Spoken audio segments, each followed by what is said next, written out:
ദൈവതിരുനാമത്തിന് മഹത്വം ഉണ്ടാകട്ടെ. ചില സമയങ്ങളിൽ നമ്മുടെ ജീവിതത്തിൽ വലിയ കഷ്ടതകളും പ്രതിസന്ധികളും തകർച്ചകളുമൊക്കെ കടന്നു വരാറുണ്ട്. ആ ഒരു സാഹചര്യത്തിൽ ഒറ്റയ്ക്കാണെങ്കിൽ പോലും എങ്ങനെയാണ് നമുക്കതിനെ വിജയകരമായി തരണം ചെയ്യുവാനായിട്ട് കഴിയുന്നത്? ഇതിൽ നിന്നൊന്നും ഓടി ഒളിച്ച് നമുക്ക് മുന്നോട്ട് പോകാനായിട്ട് പറ്റത്തില്ല. കർത്താവ് പറഞ്ഞു, ലോകത്തിൽ നിങ്ങൾക്ക് കഷ്ടമുണ്ടെങ്കിലും ധൈര്യപ്പെടുവീൻ, ഞാൻ ലോകത്തെ ജയിച്ചിരിക്കുന്നു. പത്രോസിന്റെ 1-ാം ലേഖനം 5-ാം അധ്യായത്തിന്റെ 8-9 വാക്യങ്ങൾ വായിക്കുമ്പോൾ അവിടെ പ്രതിയോഗിയായ പിശാചിനെ കുറിച്ച് എഴുതിയിട്ടുണ്ട്. അലർന്ന സിംഹം പോലെ ആരെ വിഴുങ്ങണം എന്ന് അന്വേഷിച്ചുകൊണ്ട് ചുറ്റി നടക്കുന്ന ഒരു പ്രതിയോഗി. പക്ഷെ ആ വാക്യം അവിടെ കൊണ്ട് തീരുന്നില്ല.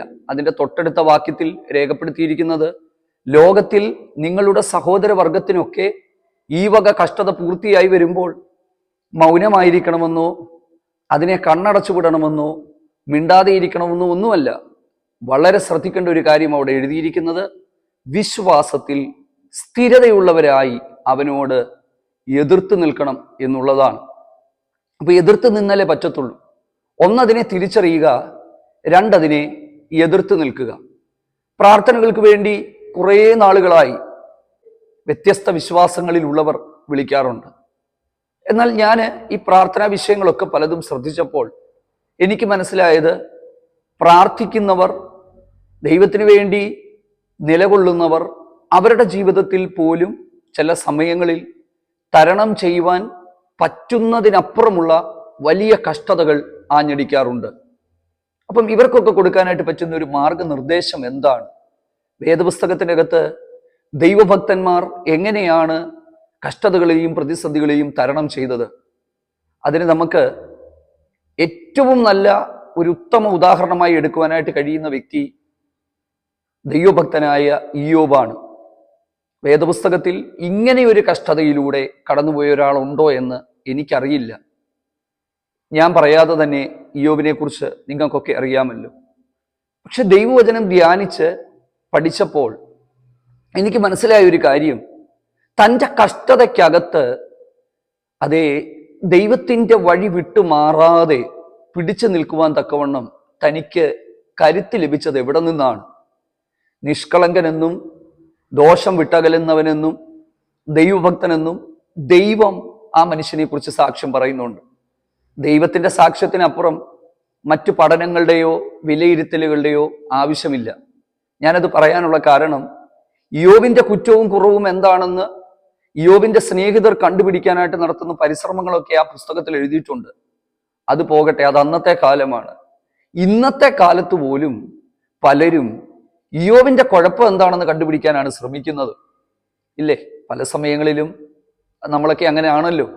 10,000 ഗുണമുണ്ടെങ്കിലും എന്തെങ്കിലും കുഴപ്പം ഒരാളിൽ ഉണ്ടോ എന്നൊക്കെ നമ്മളൊക്കെ കണ്ടുപിടിക്കാൻ ശ്രമിക്കുന്നവരാണ്. അതുകൊണ്ട് അതൊക്കെ നമുക്കൊന്ന് മാറ്റി വെച്ചിട്ട് പോസിറ്റീവായിട്ടൊന്ന് ചിന്തിച്ച്, കാരണം ദൈവം അദ്ദേഹത്തെക്കുറിച്ച് ഇത്രയും സാക്ഷ്യങ്ങൾ പറയുമ്പോൾ ഇനി അദ്ദേഹത്തിന്റെ കുറ്റങ്ങൾ കണ്ടുപിടിക്കേണ്ട കാര്യം ദൈവം നമ്മളെ ഏൽപ്പിച്ചിട്ടില്ല. അപ്പോൾ ആ വ്യക്തിയിലേക്ക് വരുമ്പോൾ, എന്തുകൊണ്ടാകാം അദ്ദേഹം നിഷ്കളങ്കനായി നടന്നത്, ദോഷം വിട്ടകന്നത് എന്നൊക്കെ എപ്പോഴെങ്കിലും ചിന്തിച്ചിട്ടുണ്ടോ? ഞാൻ ആ ഭാഗം വായിക്കുകയും ധ്യാനിക്കുകയും ഒക്കെ ചെയ്തപ്പോൾ പരിശുദ്ധാത്മാവ് എൻ്റെ ഹൃദയത്തിൻ്റെ അകത്ത് പ്രകാശനം നൽകിയ ഒരു കാര്യമെന്ന് പറയുന്നത്, നിങ്ങൾ വളരെ ശ്രദ്ധിച്ച് കേൾക്കുക. എന്താണെന്നറിയാമോ? ആ പുസ്തകത്തിൽ 23-ാം അധ്യായത്തിൻ്റെ 12-13 വാക്യങ്ങളിലേക്ക് നമ്മൾ വരുമ്പോൾ അവിടെ എഴുതിയിരിക്കുന്നത് ഇങ്ങനെയാണ്: ഞാൻ നിന്റെ വായിൻ വചനത്തെ എൻ്റെ ആഹാരത്തേക്കാൾ സൂക്ഷിച്ചിരിക്കുന്നു. അപ്പോൾ ശരിക്കും ദൈവത്തിൻ്റെ വചനത്തെ ആഹാരത്തേക്കാൾ സൂക്ഷിച്ച ഒരു മനുഷ്യനാണ് ഇയ്യോബ് എന്ന് പറയുന്നത്. അപ്പോൾ ആ വചനത്തെ അദ്ദേഹം വിശേഷിപ്പിച്ചിരിക്കുന്നത് അവൻ്റെ വായിലെ വചനത്തെ എന്നുള്ളതാണ്. ആ ഒരു പ്രയോഗം തന്നെ എന്താ പറയുന്നത്, വ്യത്യസ്തമായ ഒരു പ്രയോഗമാണ്. വെറുതെ വചനം എന്ന് പറയാതെ ദൈവത്തിൻ്റെ വായിലെ വചനത്തെ എൻ്റെ ആഹാരത്തേക്കാൾ സൂക്ഷിച്ചിരിക്കുന്നു എന്നുള്ളതാണ്. ഈ ഒരൊറ്റ കാര്യമാണ് അദ്ദേഹത്തിൻ്റെ ജീവിതത്തിൻ്റെ അകത്ത് കടന്നു വന്ന ആ വലിയ തകർച്ചകളിൽ, വലിയ പ്രതിസന്ധികളിൽ അദ്ദേഹത്തെ നിലനിർത്തിയത് മറ്റൊന്നുമല്ല. ഇയ്യോബിന്റെ പുസ്തകം 23-ാം അധ്യായം അദ്ദേഹത്തിന്റെ സ്നേഹിതനായ എലീഫസ് 22-ാം അധ്യായത്തിൽ അദ്ദേഹത്തോട് പറയുന്ന കുറച്ച് കാര്യങ്ങളുടെ റിപ്ലൈ ആണ്, പ്രതികരണമാണ്. 22-ാം അധ്യായം നിങ്ങൾ വായിച്ചു നോക്കിക്കൂ. അതിൻ്റെ ഈ കുറച്ച് ഭാഗങ്ങൾ കഴിയുമ്പം ഈ എലീഫസ് പറയുന്ന കാര്യങ്ങൾ, ഒത്തിരി നല്ല കാര്യങ്ങൾ അദ്ദേഹം പറയുന്നുണ്ട്. സർവശക്തനോട് ഇണങ്ങി സമാധാനമായിരിക്കുക, എന്നാൽ നീ അഭിവൃദ്ധി പ്രാപിക്കും, ഇങ്ങനെയൊക്കെയുള്ള കാര്യങ്ങളൊക്കെ അദ്ദേഹം പറയുന്നുണ്ട്. പക്ഷേ ഈ 22-ാം അധ്യായത്തിന്റെ 1 മുതലുള്ള വാക്യങ്ങൾ വായിക്കുമ്പോൾ എനിക്കത് വായിച്ചപ്പോൾ ഇയ്യോബിനെ ഭയങ്കരമായിട്ട് അദ്ദേഹം കുറ്റപ്പെടുത്തുന്നതായിട്ടാണ് എനിക്ക് തോന്നിയത്. നിങ്ങളൊന്ന് നോക്കിക്കേ, ആശ്വസിപ്പിക്കാൻ വന്നവർ പോലും കുറ്റപ്പെടുത്തുകയാണ്. മറ്റൊരു ഭാഗത്ത് എഴുതിയിരിക്കുന്നത്, ഇദ്ദേഹത്തെ ദൂരത്ത് നിന്ന് ഈ ഇയ്യോബിനെ കണ്ടിട്ട് ഇദ്ദേഹത്തെ തിരിച്ചറിഞ്ഞില്ല. അത്രയ്ക്ക് ഭയങ്കരമായ കഷ്ടതയിലൂടെയാണ് ഈ ദൈവമനുഷ്യൻ കടന്നുപോയത്. ചില സമയങ്ങളിൽ നമ്മളും ഇത്തരത്തിലുള്ള ഒരു സാഹചര്യത്തിലേക്ക് എത്തപ്പെടാൻ സാധ്യതയുണ്ട്. കാരണം യേശു പറഞ്ഞു, ലോകത്തിൽ നിങ്ങൾക്ക് കഷ്ടമുണ്ടെങ്കിലും ധൈര്യപ്പെടുവീൻ, ഞാൻ ലോകത്തെ ജയിച്ചിരിക്കുന്നു എന്നുള്ളതാണ്.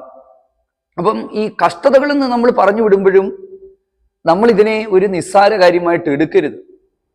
കാരണം ഇയ്യോബിന്റെ ജീവിതത്തിലേക്ക് നിങ്ങൾ നോക്കിക്കേ, കൽദയര് വന്നു, ശെബായര് വന്നു, ആകാശത്തു നിന്ന് തീയിറക്കി, മരുഭൂമിയിൽ നിന്ന് കാറ്റടിച്ചു, മരണങ്ങൾ, എന്താ പറയുന്നത്, മുറിവേൽക്കലുകൾ, പിന്നെ അനർത്ഥങ്ങളുടെ വാർത്തകൾ ഒന്നൊന്നായി ഇയ്യോബിന്റെ ജീവിതത്തിലേക്ക് ആഞ്ഞടിക്കുമ്പോൾ ഈ പ്രതിയോഗിയായ പിശാച് നിസ്സാരക്കാരനാണെന്ന് നമ്മൾ കരുതരുത്.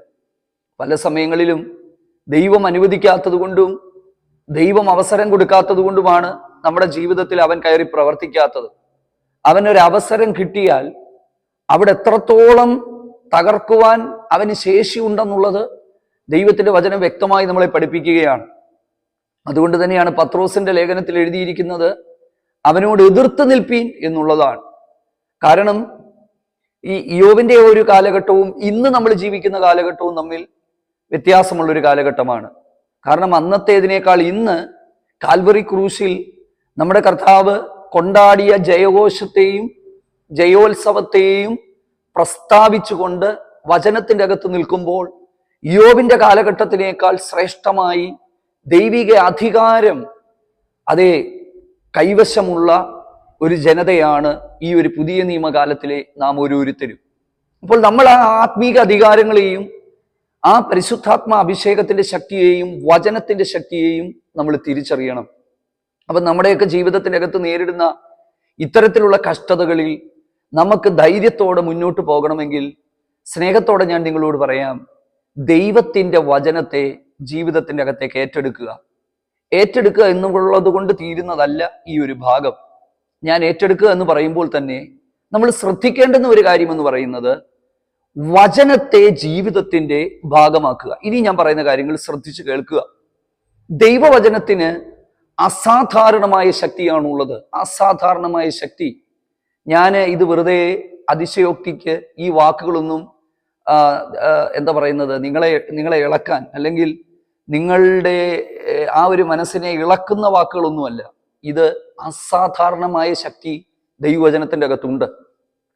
ദൈവവചനത്തിനപ്പുറത്ത് മറ്റൊന്നിൻ്റെയും ആവശ്യം നമുക്കില്ല. ഞാനത് മനസ്സിലാക്കുന്ന ഒരാളാണ്. കാരണം ഞാൻ എൻ്റെ സാക്ഷ്യത്തിൽ തന്നെ ഞാൻ പറഞ്ഞിട്ടുണ്ട്, ഞാൻ രക്ഷിക്കപ്പെട്ട ദൈവകൃപയിലേക്ക് വന്ന നാളുകളിൽ ദൈവം വെളിപ്പാടും പ്രവചനങ്ങളും ഒക്കെ എനിക്ക് തന്നിട്ടുണ്ട്. എന്നെ അറിയാവുന്നവർക്കറിയാം. പക്ഷെ ഈ നാളുകളിൽ ഞാൻ മനസ്സിലാക്കുന്നത് വചനത്തിന്റെ ശക്തി ഭയങ്കരമാണ്. എന്ന് പറഞ്ഞാൽ ദൈവവചനം നമ്മൾ പ്രസംഗിക്കുമ്പോൾ പരിശുദ്ധാത്മാവിന്റെ നിയോഗത്തിലും ശക്തിയിലുമാണ് അത് നമ്മൾ പറയുന്നതെങ്കിൽ, ഒരു വ്യക്തി അത് ഏറ്റെടുക്കുന്നെങ്കിൽ വലിയ ദൈവപ്രവർത്തികൾ നമ്മുടെ ജീവിതത്തിന്റെ അകത്തുണ്ടാകും. അതുകൊണ്ട് തന്നെ ഇത് തിരിച്ചറിഞ്ഞ് ഞാൻ ശുശ്രൂഷകൾക്ക് പോകുന്ന സ്ഥലങ്ങളിലെല്ലാം വചനത്തിലല്ലാത്ത ഒരു കാര്യവും ഇപ്പോൾ പ്രസംഗിക്കാറില്ല. അത് ആ ശുശ്രൂഷകൾ കേട്ടിട്ടുള്ളവർക്കൊക്കെ നന്നായിട്ട് അറിയാം. അപ്പൊ ഞാൻ പറഞ്ഞതിന്റെ അർത്ഥം എന്ന് പറയുന്നത്, ദൈവവചന ധ്യാനത്തെ ജീവിതത്തിന്റെ ഭാഗമാക്കാനായിട്ട് നമ്മൾ ഓരോരുത്തരും ശ്രദ്ധിക്കണം. ഈ വചനത്തെ നമ്മൾ ഉരുവിടുകയും ഈ വചനത്തെ ഹൃദയത്തിൽ കൈക്കൊള്ളുകയും ഈ വചനത്തെ നമ്മുടെ പ്രാർത്ഥനയിൽ നമ്മൾ ഉൾപ്പെടുത്തുകയും ചെയ്യേണ്ടത് അനിവാര്യമാണ്. പ്രാർത്ഥനയിൽ വചനത്തെ ഉൾപ്പെടുത്തുന്നതിൻ്റെ ആവശ്യകത, അല്ലെങ്കിൽ എങ്ങനെയാണ് അതിനെ ഉൾപ്പെടുത്തുന്നത് എന്നുള്ളത് പിന്നീട് മറ്റൊരു ഭാഗത്ത് നമുക്കതിനെക്കുറിച്ച് ചിന്തിക്കാം. അപ്പോസ്തല പ്രവർത്തികളിൽ പോലും ഈ കഷ്ടതയ്ക്കകത്ത് ആ ദൈവജനം പ്രാർത്ഥിക്കുമ്പോൾ 4-ാം അധ്യായത്തിൽ ആണ് നമ്മളത് കാണുന്നത്. അവരെ ആ സങ്കീർത്തന ഭാഗങ്ങൾ ഉരുവിട്ടുകൊണ്ടാണ് പ്രാർത്ഥിക്കുന്നത്. ജാതികൾ കലഹിക്കുന്നതും വംശങ്ങൾ വ്യർത്ഥമായത് നിരൂപിക്കുന്നതും എന്ത് എന്ന് പറഞ്ഞുകൊണ്ടാണ്. അപ്പം ആ പ്രാർത്ഥന കഴിഞ്ഞപ്പോൾ പരിശുദ്ധാത്മ ശക്തി അവരുടെ മേൽ വ്യാപരിച്ചു. ധൈര്യത്തോടെ ദൈവവചനം പ്രസംഗിച്ചു എന്നാണ് നമ്മളവിടെ കാണുന്നത്. അപ്പം ശരിക്കും നമ്മുടെ പ്രാർത്ഥനയിൽ വചനത്തെ നമ്മൾ ഉൾപ്പെടുത്തിക്കൊണ്ട് വചനത്തെ ജീവിതത്തിന്റെ ഭാഗമാക്കിക്കൊണ്ട് മുൻപോട്ട് പോയാൽ ഒരിക്കലും നമ്മൾ തകരത്തില്ല. ഇത് എങ്ങനെയാണ് ചെയ്യാനായിട്ട് പറ്റുന്നത്? വ്യക്തിപരമായ ജീവിതത്തിന്റെ അകത്ത് വചനത്തിലേക്ക് നമ്മൾ വരണം. വചന ധ്യാനത്തിന് സമയം കണ്ടെത്തണം. യഹൂദന്മാരെ സംബന്ധിച്ചിടത്തോളം അവർ ഈ യാമങ്ങൾ പോലും ധ്യാനിക്കുമായിരുന്നു. 119-ാം സങ്കീർത്തനത്തിന്റെ 147-ാമത്തെ വാക്യത്തിൽ അങ്ങനെയാണ് എഴുതിയിരിക്കുന്നത്. തിരുവചനം ധ്യാനിക്കേണ്ടതിന് എൻ്റെ കണ്ണ് യാമങ്ങളെ നോക്കിക്കൊണ്ടിരിക്കുന്നു എന്നുള്ളതാണ്. അപ്പം ഈ ചിലര് ഭയങ്കരമായിട്ട് പ്രാർത്ഥിക്കുന്ന ആൾക്കാരുണ്ട്. അവർ ദൈവവചനത്തിന്റെ അകത്ത് അവർക്കൊരു ബേസും ഉണ്ടാകത്തില്ല. അപ്പം ഞാൻ പറയട്ടെ, പ്രാർത്ഥനാ ജീവിതം ശക്തിപ്പെടുത്തുന്നതോടൊപ്പം ദൈവവചനത്തിലേക്ക് നമ്മൾ ഇറങ്ങാനായിട്ട് തയ്യാറാകണം. അപ്പൊ ഇയ്യോബിനെ പിടിച്ചു നിർത്തിയത് എന്താണ്? വചനം തന്നെയാണ്. അദ്ദേഹം പറയുന്നത്, ആഹാരത്തെക്കാൾ ഞാൻ വചനത്തെ സൂക്ഷിച്ചിരിക്കുന്നു. അത്രയ്ക്ക് കോൺഫിഡൻസ് ആയിരുന്നു അദ്ദേഹത്തിനുള്ളത്. ഇനി ഞാൻ പറയുന്ന കാര്യങ്ങൾ നിങ്ങളൊന്ന് ശ്രദ്ധിക്കണം. ഈ 22-ാം അധ്യായത്തിലെ എലീഫസിന്റെ ചില വാക്കുകൾ, അദ്ദേഹത്തിന്റെ ചില ചോദ്യങ്ങൾ, അദ്ദേഹത്തിന്റെ ചില വിലയിരുത്തലുകൾ, ഇതെല്ലാം കഴിഞ്ഞതിന് ശേഷം നമ്മൾ 23-ാം അധ്യായത്തിലേക്ക് നമ്മൾ വരുമ്പോൾ 23-ന്റെ 6-ലൊക്കെ ആ ഒരു ഇയ്യോബിന്റെ ഒരു ഭാഷ, അല്ലെങ്കിൽ ഇയ്യോബിന്റെ ആ ഒരു ഉപയോഗിച്ചിരിക്കുന്ന വാക്കുകൾ ഭയങ്കരമാണ്. കാരണം ഇയ്യോബ് അവിടെ പറയുന്ന ഒരു കാര്യമാണ്, അവനെ എനിക്ക് കണ്ടെത്താൻ പറ്റുമായിരുന്നെങ്കിൽ ഞാനൊന്ന് കണ്ടേനേമായിരുന്നു. എനിക്കൊന്ന് മുഖാമുഖം കാണാൻ പറ്റുമായിരുന്നെങ്കിൽ ഞാനൊന്ന് പോയി കണ്ടേനേമായിരുന്നു. അത് മാത്രമല്ല, അവൻ എൻ്റെ മുഖത്തെ ആദരിക്കത്തേയുള്ളൂ. അത്രയ്ക്ക് കോൺഫിഡൻസ് ആണ് ദൈവസന്നിധിയിൽ അദ്ദേഹത്തിന്. അവൻ എൻ്റെ മുഖത്തെ ആദരിക്കത്തേയുള്ളൂ. കാരണം ഇങ്ങനെ ആദരിക്കത്തേയുള്ളൂ എന്ന് അദ്ദേഹം പറയാനുള്ള കാരണം ഞാൻ ഈ പറഞ്ഞ വാക്യങ്ങളാണ്. എൻ്റെ കാലുകൾ ദൈവത്തിന്റെ വഴി വിട്ട് മാറിയിട്ടില്ല. ആ 23-ാം അധ്യായത്തിൽ രേഖപ്പെടുത്തിയിരിക്കുകയാണ്. അവന്റെ പാതകളിൽ തന്നെ ഞാൻ സഞ്ചരിച്ചു. അപ്പൊ നമ്മുടെ ഈ നിത്യജീവിതത്തിന്റെ യാത്രകളിൽ ഈ 2026-ലേക്ക് നമ്മൾ വരുമ്പോൾ നമുക്ക് എങ്ങനെ ശരിയായ പാതകളിൽ നമുക്ക് സഞ്ചരിക്കാനായിട്ട് പറ്റും? ഈ ലോകത്തിന്റെ പല വഴികളും നമ്മളെ തെറ്റിക്കുന്നതാണ്. തെറ്റായ സ്ഥലങ്ങളിലേക്ക് നമ്മളെ എത്തിക്കുന്ന എന്താ പറയുന്നത്, ഒരുപാട് സാഹചര്യങ്ങളാണ് നമ്മൾ ദിവസവും കാണുന്നത്, ഇല്ലേ? വഴി പറഞ്ഞു തരുന്നതിനേക്കാൾ വഴി തെറ്റിക്കുന്ന ആളുകളാണ് കൂടുതലും. അപ്പം ഇത്തരത്തിലുള്ള സാഹചര്യത്തിൽ ദൈവത്തിന്റെ വചനമാണ് നമ്മളെ യഥാർത്ഥമായ പാതകളിലേക്ക് നടത്തുന്നത്. ഇത്തരത്തിലുള്ള സത്യസന്ധമായ തിരുവചന സന്ദേശങ്ങൾ നമ്മുടെ മനസ്സിന് ആശ്വാസം പകരുകയും നമ്മുടെ പ്രത്യാശ വർദ്ധിപ്പിക്കുകയും ദൈവത്തിന് നമ്മളെക്കുറിച്ചുള്ള ഇഷ്ടം തിരിച്ചറിഞ്ഞ് ഓരോ ദിവസവും വിജയകരമായി മുൻപോട്ട് യാത്ര ചെയ്യുവാൻ നമുക്ക് സഹായകമായി തീരുകയും ചെയ്യുകയാണ്. വചനമില്ലാത്തവന്റെ വീഴ്ച ഭയങ്കരമാണ്. കാരണം കർത്താവായ യേശുക്രിസ്തു പോലും ഇങ്ങനെ പറഞ്ഞു, വചനം കേട്ട് ചെയ്യാത്തവന്റെ വീഴ്ചയെക്കുറിച്ച് പറയുന്നത് ആ വീടിന്റെ വീഴ്ച വലിയതായിരുന്നു, ചെറിയ വീഴ്ചയല്ല.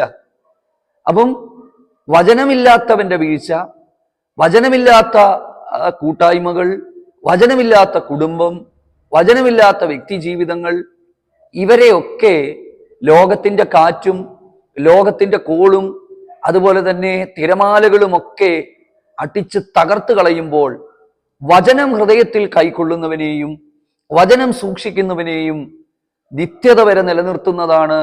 ആഹാരത്തെക്കാൾ ദൈവവചനത്തെ സൂക്ഷിക്കേണ്ടുന്നതാണ്. ഞാൻ ഈ പറയുന്നത് നിങ്ങൾക്ക് വ്യക്തമായി എന്ന് ഞാൻ മനസ്സിലാക്കുകയാണ്. അതുകൊണ്ട് തന്നെ നമ്മുടെ വ്യക്തിപരമായ ജീവിതത്തിന്റെ അകത്ത് ദൈവവചന ധ്യാനത്തിന് നമ്മൾ ധാരാളം സമയം കണ്ടെത്തണം. അതിനെ ഒരു നഷ്ടമായി നമ്മൾ വിചാരിക്കരുത്. ഈ വചനം നമ്മുടെ ജീവിതത്തിൽ ക്രിയ ചെയ്യുവാൻ തക്കവണ്ണം നമ്മുടെ ഹൃദയത്തെ ഒരുക്കിക്കൊണ്ട് നമ്മൾ ദൈവസന്നിധിയിൽ ഇരിക്കണം. ഈ പ്രഭാത പ്രാർത്ഥനയുടെ സമയത്തെ വചനധ്യാനം എങ്ങനെ ചെയ്യണമെന്നുള്ള ഒരു മെസ്സേജ് കുറച്ച് നാളുകൾക്ക് മുമ്പ് ഞാൻ ചെയ്തിട്ടുണ്ട്.